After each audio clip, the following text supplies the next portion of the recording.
Ayan Ito na, na. nandiyan na yung mga... At ating titimplahin at malambot na. Hoy, ang litid. Wow, at saka yung tuwalya. Yan, napakalambot na. Yan. Saan natin lalagyan muna natin ang peanut butter. Yan. Haluin natin hanggang sa malusaw.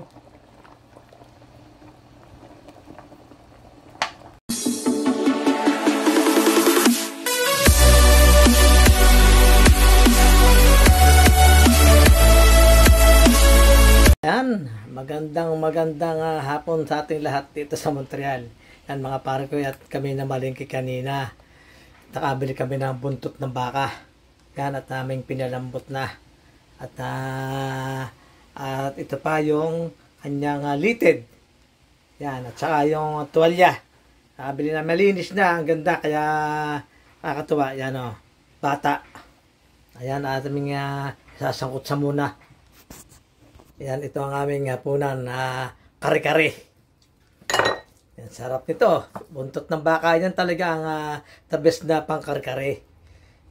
Yan. Paborito ko to eh. Pero dati nung nasa Pilipinas pa ako, hindi ako kumakain nito eh. Kasi bito lasang bagoong baka na ako. Pero nung yung asawa ko na nagluluto, ay napakasarap pala. Yan natin papainit tayo ng mantika. Init na. Nasunog na nga yung ano. Ating isasangkot sa muna. Pinatay ko lang yung apoy. Yan, mainit na. Lagyan ng sibuyas. Yan. Hintayin natin na maluto ng konti. Ay, napasayo pa yung asawa ko. Parang namamalubos na mga igurot. Maganda yung nabiling kawali namin na talagang hindi nadikit kahit ano paglutuan mo. Kahit ari ang pinaglulutuan niya ng kalagkit. Ganda ang paglutuan. Wala siyang kadikit-dikit. Ganda. At ito pala naninilaw na mga puno. Ganda na. Maya pupunta tayo doon sa Montreal. At saka dyan sa Beaver Lake. Diyan natin titingnan ng magagandang puno. Ayan, lagyan natin ang bawang.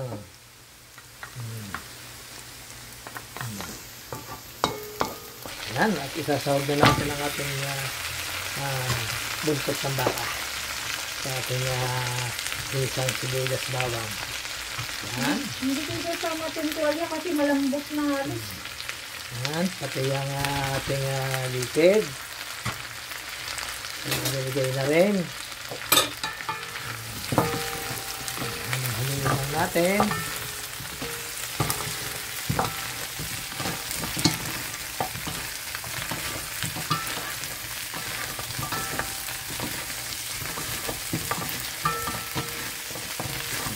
Ang bango na agad ah.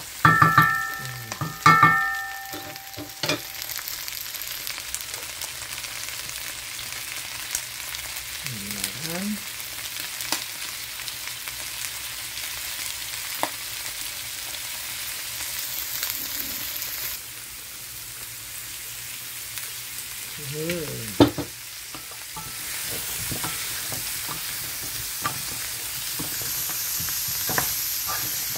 Mura. Malambot na Murang yung tuwalya. tuwalya. Kaya hindi ko masyadong... Malinis na. Malinis na pero nilinis pa rin ko. Hugasan mo pa rin naman. Pakukuluan mo pa. Yan. Okay, Yan. At sasahog na natin ang ating tuwalya. tatanggalin din natin para hindi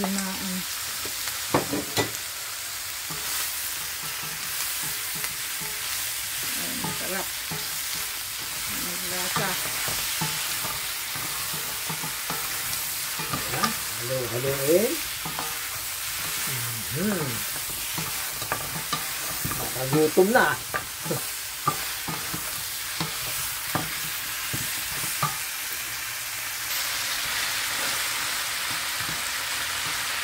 Bango.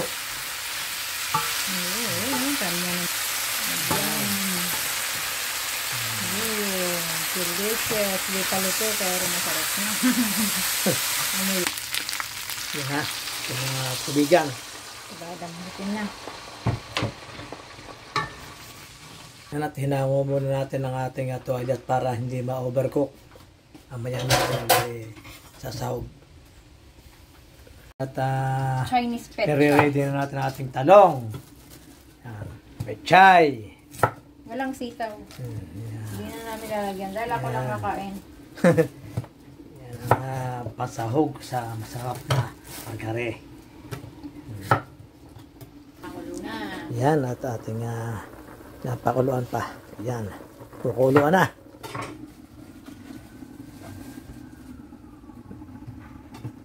Ay magaganda ang aming nabibiling talong nari. Walang ganong buto. Murang-mura yung buto. Yan. Kaya pagkagarne, aming piniprito. Ang sarap. Pero naman kami nabibili, puro buto naman. Tapos maitim. Hindi masarap. Ang pagka tinanggal mo, wala nang natira. Ito talong na to, ang ganda. Ayan. Wow. Palambutin natin. Gutom Ay, aray. Talaga naman. Parang siyang tunog nga ng baril. Yan, Kasi parang... yan kami lumabas muna. Binibili kami ng bagoong naubusan. Hindi masarap ang kare-kare pagka walang bagoong. Ayan. Ay, hindi. Hindi pagka yung bigla ka naubusan ganyan, hindi lalakadin mo. Mga 1 kilometro. 15 minutes walk para makabili ka ng bagoong doon sa tindahan. Wala naman din yung tricycle. Hindi lakad, puro lakad. Ay, pag nagdala ka naman ng sasakyan, nako, ay napakahirap sa parking. Wala naman paradahan. Tapos may makita ka, magbabayad ka pa. Di abala. Tapos hindi naman doon sa tapat ng tindahan, lalayo ka pa. Di maglalakad ka rin. Nako, buti pa maglakad ka na nga lang. At bibili lang tayo ng bagoong doon kung saan meron. Sa Asian store, yan. Marami yan. Maraming tindahan sa paligid natin. Kaya ilang kanto pa ang aming tatawirin bago makarating doon sa bilihan ng bagoong. Meron din yung malapit sa amin, wala naman tinda. Yung isang grocery dyan. Kasi hindi naman kilala yung bagoong sa tindahan na yun. Kaya wala siyang tinda. Ayan ay may nakita pa kaming magandang dilag. Ayan. Ayan. Yan, ganito kami dito sa Canada. Gusto niyo pa ba sa dito sa Canada? Oo, talaga sasabihin nila, oo. Pagka bago pa lang, masarap dito. Pagka yung 10 taon ka na rito, ayaw mo na. sa bungad lang masarap. Gusto ko ang Canada. Meron mga Pilipino rito, mga bata pa, mga nakakasalamuha ko dito sa mga party, mga nasa 25 years old lang siya. Naku, ayaw na ayaw dito. Hindi daw niya kaya yung lamig. Yun ang sinusuko niya pag winter. Gusto niya umuwi, ang asawa naman niya ayaw. Tsaka nandito yung anak nila, wala siya magawa. Tiis-tiis na lang. Ayan nag-iiba na ang mga kulay ng mga dahon. Yan ang ating mapapansin dito sa mga kapaligiran dito. Pero hindi pa yung kagandahan doon sa bundok ng Mount Royal. Doon maganda.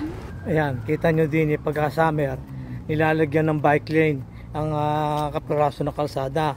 Kaya yung mga sasakyan dito sa mga tabi ng apartment, dito sa kalsada sa gitna na nakaparada. Hindi ka yan, ganyan pag dito. may pipikaping ka hindi ka makakuha ng parking Yan. Ang hirap mag-hazard dahil di na makadaan yung nasa likod. Yan, ganyan ang itsura dito pagka summer. Mayroong mga lugar naman, madalang naman ang nagbabike. Bigyan na lalagyan pa na rin. Yun.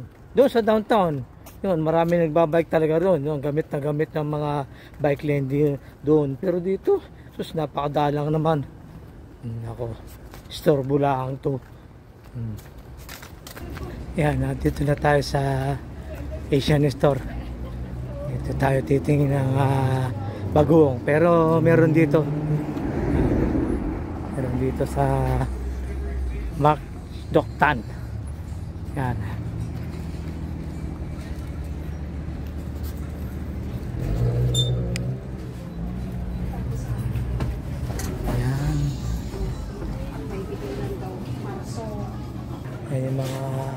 isda dito na pa. Prosenya na may bangus. Bangus. May galunggong. Ano, galunggong.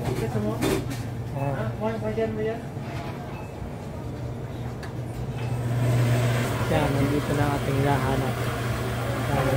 Bagoong. Yan, marami dito Filipino product dito.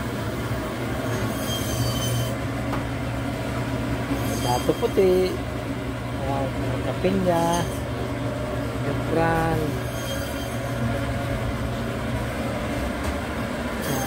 May Bulacan, Kaong.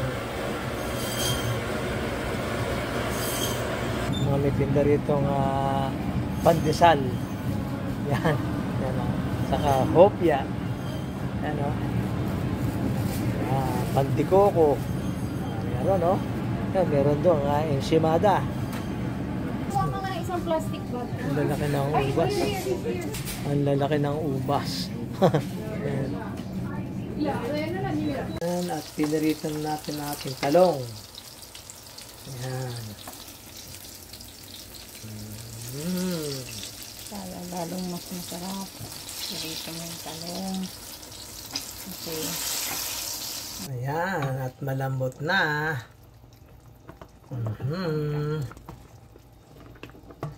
Ayan, at atin lang papalambutin din ang sitaw. Saglit lang yan. Para hindi ma-overcook. Ayan. ayan Ito na. na. Diyan na yung mga... At ating titimplahin at malambot na. Hoy, ang litid. Wow, at saka yung tuwalya. Yan, napakalambot na. Yan. Saan natin lalagyan muna natin ang peanut butter. Yan. Haluin natin hanggang sa malusaw.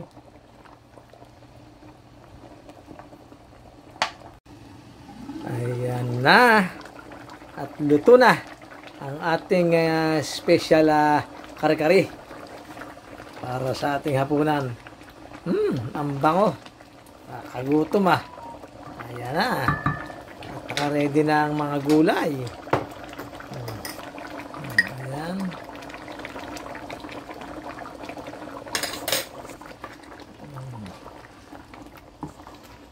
Ayan. Lalagay na ang ating gulay. Ito gawin natin kasi... Ang sitaw. Ayan. Ang ating pechay. Sa gilid lang ang lagay. Huwag natin ihahalo. Mas maganda pala yung ganon. Hindi nalulugsak yung gulay niya. At sa gilid mo lang siya sasalansan. Yan. Maraming gulay. Masarap. Yan. At ilalagay na natin ang ating talong. Ayan. Finish na. Ayan. Wow. Ang ganda. Ang sarap. Kukuha tayo ng pan-thumbnail. Iinit na nga ito ah. Ha? May init. Mainit nga. Ay, kasi nabuhay eh. Ayan.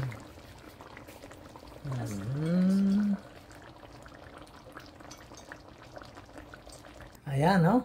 Wow, at kakain na kami, mga pargoy. Tara, masarap na hapunan to. Taob ang bahaw. Ayan. Ang lapot na sabaw.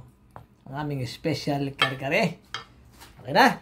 At hanggang dito lamang, mga pargoy, at kakain na tayo. At halina kayo. Bye-bye.